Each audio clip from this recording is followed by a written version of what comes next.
Bapak, Ibu, saudara-saudari sekalian yang terkasih dalam Tuhan, selamat bertemu kembali.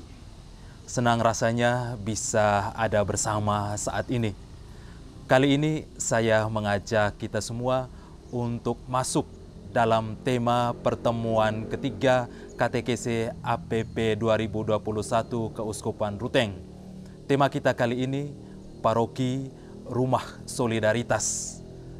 Dalam tema ini, kita semua diajak untuk meneropong dan memperdalam bagaimana paroki memosisikan dirinya berhadapan dengan kelompok-kelompok yang membutuhkan, orang-orang kecil, orang-orang miskin, kelompok rentan, dan para korban bencana. Isu perhatian terhadap kelompok ini mendapat tempat istimewa dalam beberapa dokumen gereja ini terakhir.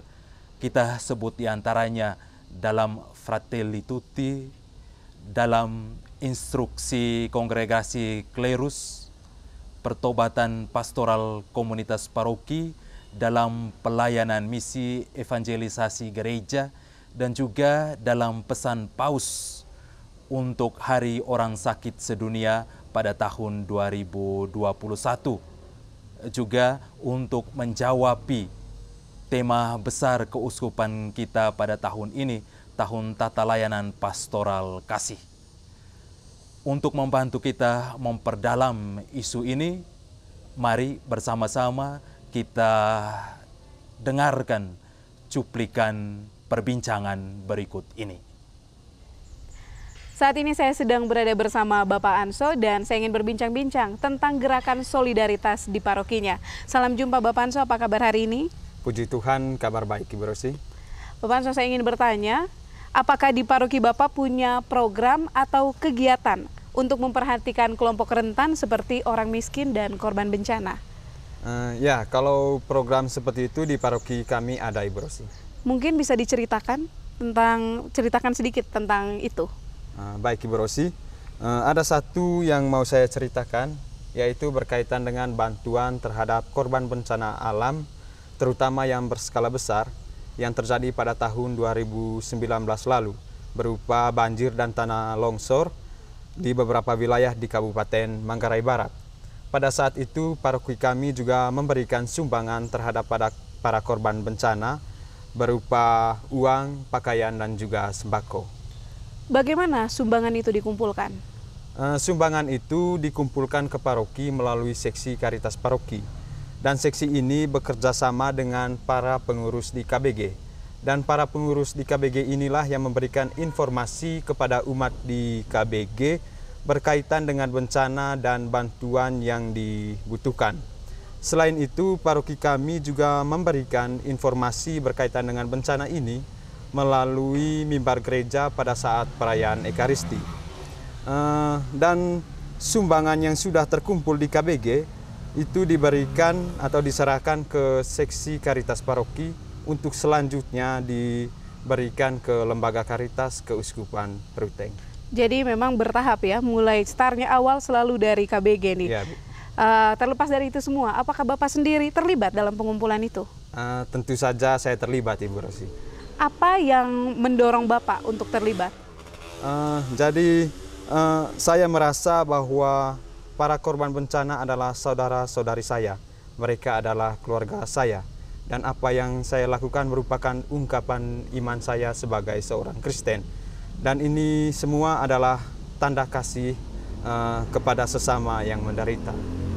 Jadi tanda kasih kepada sesama yang menderita. Dan yang terakhir nih Bapak Anso, bagaimana kesan Bapak terhadap proses pengumpulan sumbangan itu? Baik Ibu Rosi, menurut saya prosesnya itu ditata dan dikelola secara baik dan juga transparan. Alurnya itu sangat jelas sehingga mudah untuk dikoordinasikan. Saya merasa sangat senang karena Lembaga Karitas Keuskupan Ruteng memberikan laporan kepada paroki-paroki berkaitan dengan penggunaan dan penyaluran bantuan tersebut. Selain itu, ada begitu banyak berita dan juga foto-foto yang dimuat di media, baik media cetak, audio, dan media sosial. Saya merasa sangat gembira karena setidaknya kami bisa mengetahui bahwa sumbangan yang telah kami berikan itu sangat berguna bagi para korban dan juga tepat sasar. Dan Ibu Rosi, menurut saya pola seperti ini perlu dipertahankan secara terus-menerus dan dikembangkan lagi, karena dengan demikian umat akan selalu didorong untuk terus terlibat dalam gerakan-gerakan solidaritas. Ya, jadi harapannya pola yang baik ini terus dikembangkan ke arah yang semakin lebih baik lagi. Ya, Ibu Rosi. Terima kasih banyak untuk informasinya Bapak Anso. Ya, sama-sama. Bapak, Ibu, saudara-saudari sekalian yang terkasih, kita sudah menyimak bersama perbincangan tadi. Apa yang menjadi isu utama atau tema utama dalam perbincangan tadi? Kita dengarkan tadi, ya, isunya itu tentang gerakan solidaritas di paroki. Ya, Pak Anso bercerita tentang gerakan solidaritas di parokinya. Apa gerakan solidaritas yang diperbincangkan khusus tadi? Ya, yang diperbincangkan tadi, yang mendapat perhatian khusus tadi, itu tentang bantuan untuk korban bencana. Lalu, bagaimana bantuan untuk korban bencana itu dilakukan di paroki Pak Anso? Kita menyimak bahwa untuk membantu para korban bencana, ya, ada pengorganisasian yang baik di tingkat paroki. Ya, Seksi Karitas Paroki bergerak bekerja sama dengan KBG, lalu KBG menggerakkan anggota-anggotanya untuk memberikan sumbangan, untuk memberikan bantuan, baik berupa bantuan uang, pakaian, dan juga sembako. Lalu bagaimana dengan keterlibatan Pak Anso? Kita dengarkan tadi bahwa ya, dia terlibat secara aktif dalam seluruh proses pengumpulan itu. Ya, dia memberikan sumbangan, dia memberikan bantuan. Lalu bagaimana kesan Pak Anso terhadap proses yang dilakukan di parokinya, ya, untuk mengumpulkan sumbangan? Pak Anso memberikan apresiasi, memberikan kesan positif terhadap apa yang dilakukan, terhadap proses di parokinya. Menurutnya, ya, ada kesan bahwa proses pengumpulan itu dikoordinasikan dengan baik. Ya, kesannya tidak hanya berhenti di tingkat paroki, tetapi juga untuk lembaga Karitas di tingkat keuskupan. Ya, Karitas memberikan laporan ke paroki tentang dana-dana yang dikumpulkan. Kemudian Karitas juga, ya, membuat berita, juga mengirimkan foto-foto berkaitan dengan penyaluran bantuan yang mereka lakukan terhadap para korban bencana. Ya, ternyata langkah-langkah seperti ini, cara kerja seperti ini, ya, seperti yang dikatakan tadi, ya, menimbulkan kesan positif, diapresiasi. Dan Pak Anso sendiri tadi, ya, berharap agar cara-cara seperti ini terus dipertahankan, ya, karena, ya, menampakkan kesan bahwa ada transparansi, dan kalau ada transparansi seperti ini, ya, bisa memberikan motivasi, bisa memberikan semangat kepada umat untuk terlibat dalam kegiatan-kegiatan serupa. Baik, Bapak, Ibu, saudara-saudari sekalian yang terkasih, ya, kita sudah coba memperdalam tema kita, ya, bertolak dari pengalaman Bapak Anso dalam hubungan dengan, ya, gerakan solidaritas di parokinya. Pada bagian berikutnya, ya, kita coba mendengarkan apa kata kitab suci berkaitan dengan gerakan solidaritas seperti ini. Dan kali ini kita akan mendengarkan sabda Tuhan yang diambil dari surat pertama Rasul Paulus kepada jemaat di Korintus bab 16 ayat 1 sampai dengan 4. Bacaan diambil dari surat pertama Rasul Paulus kepada jemaat di Korintus. Tentang pengumpulan uang bagi orang-orang kudus, hendaklah kamu berbuat sesuai dengan petunjuk-petunjuk yang kuberikan kepada jemaat-jemaat di Galatia. Pada hari pertama dari tiap-tiap minggu, hendaklah kamu masing-masing sesuai dengan apa yang kamu peroleh, menyisihkan sesuatu dan menyimpannya di rumah, supaya jangan pengumpulan itu baru diadakan kalau aku datang. Sesudah aku tiba, aku akan mengutus orang-orang yang kamu anggap layak dengan surat ke Yerusalem untuk menyampaikan pemberianmu. Kalau ternyata penting bahwa aku juga pergi, maka mereka akan pergi bersama-sama dengan aku. Demikianlah sabda Tuhan. Syukur kepada Allah. Bapak, Ibu, saudara-saudari sekalian yang terkasih, kita sudah bersama mendengarkan pembacaan teks kitab suci. Apa tema yang diangkat dalam teks yang kita dengarkan? Tema yang diangkat di sana adalah solidaritas. Ya, Paulus dalam suratnya kepada jemaat di Korintus mengangkat isu ini. Dan kalau kita melihat figur Paulus dalam kitab suci kita, Bapak, Ibu, saudara-saudari sekalian yang terkasih, dia adalah tokoh yang sangat peduli dengan gerakan solidaritas ini. Ya, kepada jemaat-jemaat yang ia bentuk, dia mengingatkan mereka ya agar mereka ya saling memperhatikan, agar mereka saling membantu. Dan dalam teks yang kita dengarkan tadi, ya latar situasinya itu ya tentang bencana kelaparan yang terjadi di Yerusalem. Ya, ini tentu saja merupakan sebuah masalah, dan untuk mengatasi masalah ini atau untuk membantu mereka, ya Paulus mengingatkan sekaligus memotivasi, menggerakkan jemaat di Korintus ya supaya mereka melakukan hal-hal yang bisa membantu saudara-saudari mereka yang di Yerusalem. Ya, Paulus ya meminta mereka untuk mengumpulkan sumbangan.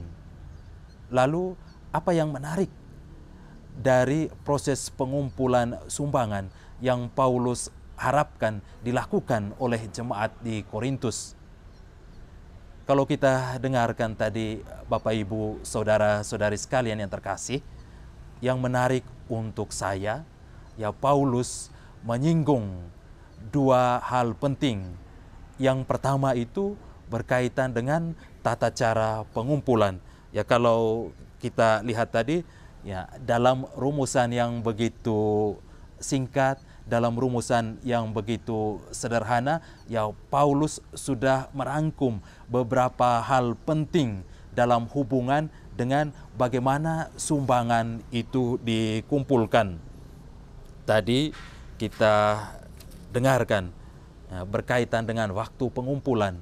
Ya, Paulus menyebutkan tadi pada hari pertama tiap-tiap minggu. Ya, frase hari pertama tiap-tiap minggu ya sangat penting. Mengapa penting, Bapak, Ibu, saudara-saudari sekalian yang terkasih? Menurut saya, frase ini menjadi begitu penting karena ya Paulus memberikan makna religius, ya makna rohani dari pemberian itu. Ya, hari pertama dalam minggu itu selalu berhubungan dengan Tuhan. Ya, dalam tradisi gereja kita, ya hari pertama dalam minggu ya menjadi hari yang begitu penting, menjadi hari yang berhubungan dengan Tuhan. Ya, hari pertama dalam minggu ini menjadi hari yang berhubungan dengan Tuhan itu ya bertolak dari apa yang dikisahkan dalam Injil Sinoptik berkaitan dengan kebangkitan Yesus. Di sana dikisahkan bahwa kebangkitan Yesus itu terjadi pada hari pertama dalam minggu. Kemudian dalam tradisi selanjutnya ya hari pertama dalam minggu itu ya disebut atau dinamakan dengan hari Minggu. Lalu keistimewaan hari pertama dalam Tuhan kalau kita lihat dalam kitab suci ya bisa kita temukan juga dalam Kisah Para Rasul bab 20 ayat 7. Ya di sana dilukiskan apa yang dibuat oleh jemaat pada hari pertama dalam minggu. Yang mereka buat di sana, mereka berkumpul lalu kemudian memecah-mecahkan roti. Dan kalau kita menyebut memecah-mecahkan roti, ya kita terhubung juga dengan peristiwa perjamuan terakhir, ya di mana di sana Yesus membagikan roti, memecahkan roti, lalu memberikannya kepada murid-muridnya. Lalu peristiwa ini dimaknai secara teologis sebagai simbol atau sebagai tanda pemberian diri Allah yang penuh kasih kepada manusia. Ya, dengan latar seperti ini, Bapak, Ibu, saudara-saudari sekalian yang terkasih, ya Paulus mau memperkenalkan kepada jemaat di Korintus itu berkaitan dengan hakikat sumbangan yang mereka berikan atau berkaitan dengan pemberian yang mereka tujukan kepada jemaat di Yerusalem. Bahwa pemberian itu bukan hanya sekedar perpindahan materi dari satu kelompok ke kelompok lainnya. Tidak. Pemberian itu merupakan tanda perwujudan dari kasih Allah yang senantiasa memberi kepada manusia tiada henti. Dengan memberikan sesuatu kepada jemaat di Yerusalem, jemaat di Korintus sudah menunjukkan diri mereka sebagai pribadi yang menjadi perpanjangan tangan kasih Allah kepada jemaat. Ya inilah kurang lebih makna istimewa dari frase hari pertama tiap minggu, yaitu berkaitan dengan waktu untuk memberi. Dengan kata lain, ya waktu ini penting untuk menunjukkan makna rohani, makna religius dari pemberian itu. Bahwa pemberian itu bukan hanya berhubungan antara jemaat di Korintus dengan jemaat di Yerusalem, tetapi juga berhubungan dengan Tuhan sendiri. Tuhan yang telah memberi sesuatu kepada jemaat di Korintus, ya diperlihatkan atau ditunjukkan oleh jemaat Korintus dalam pemberian yang mereka tujukan kepada jemaat di Yerusalem. Lalu berkaitan dengan berapa besaran sumbangan yang pantas untuk mereka berikan kepada jemaat di Yerusalem. Kalau kita simak baik-baik tadi Bapak Ibu saudara-saudari sekalian yang terkasih, Paulus tidak menentukan ya nominal sumbangan tiap orang, tiap pribadi atau tiap keluarga. Tadi Paulus memberikan sebuah rumusan yang menurut saya ya rumusan yang bijaksana tetapi sekaligus menantang. Tadi dilukiskan ya hendaklah kamu masing-masing sesuai dengan apa yang kamu peroleh menyisihkan sesuatu. Ya dengan rumusan seperti ini ya Paulus memperkenalkan kepada mereka sebuah aspek terpenting dari setiap pemberian, yaitu aspek kesukarelaan. Ya Paulus tidak memaksa jemaat di Korintus untuk memberi dengan jumlah tertentu. Ya, berkaitan dengan berapa besaran yang mau diberikan, ya semuanya diserahkan sepenuhnya kepada setiap pribadi. Sekali lagi, diserahkan sepenuhnya kepada setiap pribadi. Ya menarik, tadi kita dengar masing-masing sesuai dengan apa yang diperoleh. Ya dengan demikian, ya di sana juga ya secara implisit ya Paulus mengharapkan mereka ya untuk ya coba memberi ya berdasarkan apa yang mereka peroleh. Ya di sana ya terlihat juga ya harapan Paulus agar ya semakin banyak yang mereka peroleh, ya hendaknya semakin banyak juga yang mereka berikan kepada orang lain, kepada sesama mereka yang membutuhkan. Dan dalam konteks 1 Korintus 16, 1-4 ini yang sangat membutuhkan itu adalah jemaat di Yerusalem. Lalu hal menarik yang berikut yang disinggung oleh Paulus ya tentang ya tempat pengumpulannya. Ya Paulus tidak menyebut tempat publik untuk menyimpan atau ya untuk menyimpan pemberian itu, ya dia katakan ya disimpan di rumah masing-masing. Ya dari apa yang dikatakan ini ya di Korintus sepertinya belum ada mekanisme penyimpanan publik ya berkaitan dengan sumbangan itu. Ya untuk menghindari berbagai hal yang tidak diinginkan, ya Paulus meminta mereka untuk menyimpannya itu di rumah mereka masing-masing.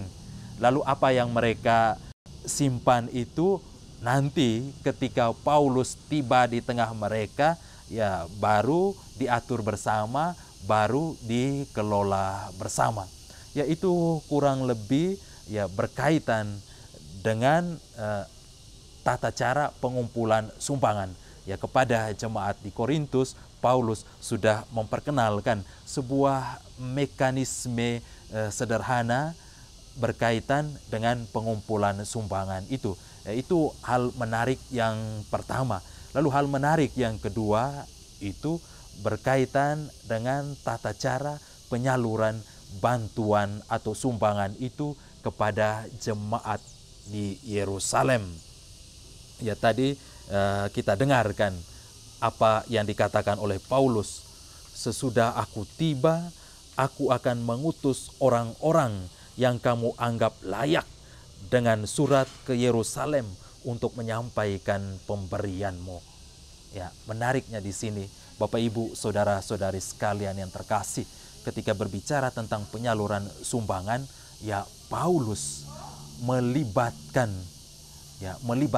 jemaat dalam proses itu. Ya bukan Paulus sendiri yang akan membawa sumbangan itu, tetapi orang-orang yang dalam pandangan jemaat itu layak untuk membawa sumbangan, membawa bantuan itu. Ya sekali lagi di sana terlihat bahwa yang menyalurkan itu bukan sembarangan orang, tetapi orang-orang yang sungguh dipercayai, orang-orang yang dianggap layak, bukan menurut penilaian Paulus, tetapi menurut penilaian jemaat itu sendiri. Ya dari sisi Paulus, ya tentu saja ini sesuatu yang luar biasa. Ya dia mau melibatkan ya pihak lain dalam mengurus ya penyaluran bantuan itu. Tetapi ya dalam proses penyaluran bantuan itu, ya Paulus tidak menyerahkan sepenuhnya kepada jemaat. Dia sendiri ya terlibat atau melibatkan diri. Ya bentuk keterlibatan Paulus seperti apa?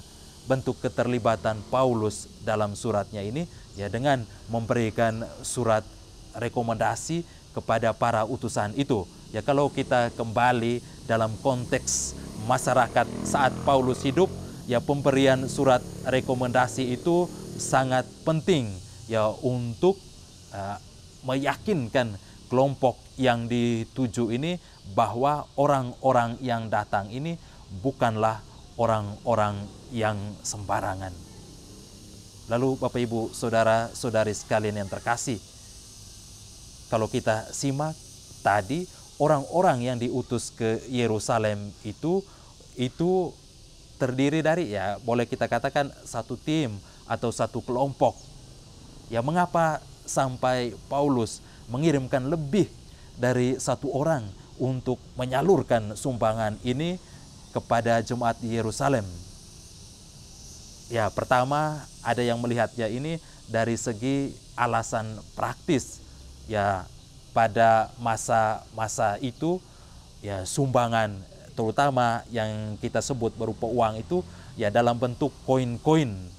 Ya, sepertinya sumbangan dari jemaat di Korintus itu banyak, ya karena banyak dan dalam bentuk koin, ya karena itu dibutuhkan lebih dari satu orang untuk membawanya kepada jemaat di Yerusalem. Yaitu yang pertama. Lalu alasan yang kedua, ya kita bisa katakan ya sebagai salah satu bentuk ya ketransparanan, ya supaya yang membawa itu ya bukan hanya satu orang. Kalau satu orang ya bisa menimbulkan ya kecurigaan, ya bisa menimbulkan macam-macam dugaan. Ya karena itu ya lebih dari satu orang yang dilibatkan. Ya dengan demikian ya unsur ketransparanan bisa terjaga di sana. Lalu hal lain yang menarik, Paulus mengirim utusan itu dari jemaat di Korintus itu sendiri.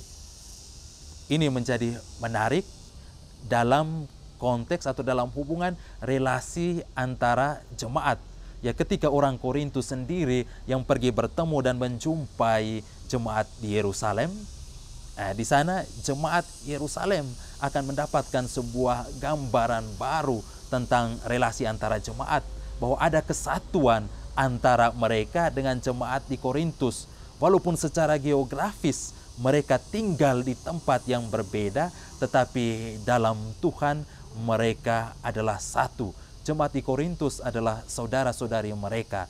Nah, demikian juga dari sisi jemaat atau utusan jemaat Korintus, ya mereka akan melihat saudara-saudari mereka di Yerusalem itu sebagai bagian yang tak terpisahkan dari kehidupan mereka. Yaitu kurang lebih hal yang bisa kita lihat dari sisi jemaat berkaitan dengan tata cara penyaluran bantuan sebagaimana yang diperkenalkan oleh Paulus. Lalu bagaimana dari sisi Paulus? Dari sisi Paulus ya ini juga penting, ya pelibatan jemaat atau pelibatan orang lain di luar dirinya. Ya ini akan membantu ya untuk menghadapi berbagai isu yang kurang bagus tentang Paulus dalam sejumlah kalangan di antara jemaat di Korintus. Ya, dalam 1 Korintus bab 9 ya di sana ada nuansa, ada kecurigaan terhadap Paulus, terhadap pelayanan yang ia lakukan. Ya, ada sekelompok kecil orang yang membuat desas-desus bahwa Paulus menyalahgunakan pelayanannya itu untuk memperkaya dirinya. Ya ketika dia melibatkan kelompok lain, ya setidak-tidaknya ia terbentengi dari isu yang kurang bagus berkaitan dengan pelayanannya dan teristimewa berkaitan dengan pengumpulan sumbangan ini. Bapak, Ibu, saudara-saudari umat beriman yang terkasih dalam Tuhan, ya dari perbincangan dengan Bapak Angso, juga dari kitab suci yang kita dengarkan tadi, dari surat Rasul Paulus kepada jemaat di Korintus, ya terlihat di sana satu hal penting ini, ya bagaimana pengelolaan ya sumbangan, pengelolaan ya gerakan solidaritas itu, ya bahwa ya gerakan solidaritas itu benar bahwa ini merupakan gerakan kasih, gerakan sukarela. Tapi gerakan kasih, gerakan sukarela ini perlu ditata, perlu dikelola, perlu dikoordinasikan dengan baik. Mengapa perlu dikelola? Mengapa perlu ditata? Mengapa perlu dikoordinasikan dengan baik? Ya, penataan yang seperti ini penting untuk menciptakan ya ketransparanan dalam pengelolaan sumbangan. Mengapa ketransparanan ini sangat penting? Ya, ketransparanan ini sangat penting untuk menghindari berbagai kecurigaan yang tidak perlu. Ya, kalau kita memperhatikan ya, realitas kehidupan kita, ya seringkali kita temukan seringkali kita jumpai berbagai isu-isu negatif ketika ya pengelolaan dana bersama itu tidak dilakukan secara transparan, atau ketika pengelolaan itu diduga dilakukan secara tertutup. Ya, berbagai isu yang kurang enak akan muncul di sana. Ya, karena itu untuk menghindari hal-hal seperti ini, ya makanya ya pengelolaannya harus ditata, harus diatur dengan baik. Dan dalam penataan dan pengelolaan seperti ini, ya pelibatan tim itu sangat penting. Baik Bapak Ibu, saudara-saudari, umat beriman yang terkasih dalam Tuhan, dari tema yang sudah kita dalami bersama, ya apa yang penting untuk kita lakukan dalam kehidupan bersama kita, teristimewa dalam kehidupan di paroki kita masing-masing, ya bahwa adalah suatu kenyataan yang tidak akan pernah berakhir. Ada kelompok-kelompok yang membutuhkan, ada kelompok-kelompok rentan, kelompok-kelompok orang miskin, kelompok-kelompok yang menjadi korban bencana dalam kehidupan bersama kita. Ya, berhadapan dengan kelompok-kelompok seperti ini, ya bantuan, kepedulian atau keterlibatan kita untuk membantu mereka sangat dibutuhkan. Dan kiranya kita semua ya tergerak untuk menunjukkan itu, untuk melakukan itu dalam kehidupan kita di paroki kita masing-masing. Itu yang pertama, ya kita diajak untuk terlibat dalam membantu orang-orang yang membutuhkan di paroki kita. Ya sebagaimana yang saya katakan pada bagian awal tadi, ya beberapa dokumen gereja ini terakhir ya memberikan ya tekanan atau memberikan tempat istimewa terhadap isu ini, isu membantu orang-orang yang membutuhkan ini. Ya, artinya kita diminta untuk terlibat, dan dalam proses keterlibatan itu ya terutama paroki sebagai sebuah struktur, paroki sebagai sebuah institusi, ya hendaknya paroki ya membudayakan pengelolaan, ya membudayakan pengelolaan sumbangan dan bantuan solidaritas ini dengan baik, karena ya pengelolaan yang seperti itu akan memberikan jaminan terhadap ya terciptanya sebuah iklim, terciptanya sebuah kondisi yang baik untuk mewujudkan ya kepedulian terhadap orang-orang yang membutuhkan, orang-orang rentan, orang-orang miskin, korban-korban bencana sebagai sebuah gerakan bersama. Bapak Ibu, saudara-saudari sekalian yang terkasih dalam Tuhan, ya kiranya pendalaman bersama kita pada kesempatan ini memberikan manfaat bagi kita masing-masing dan juga bagi paroki kita. Tuhan memberkati.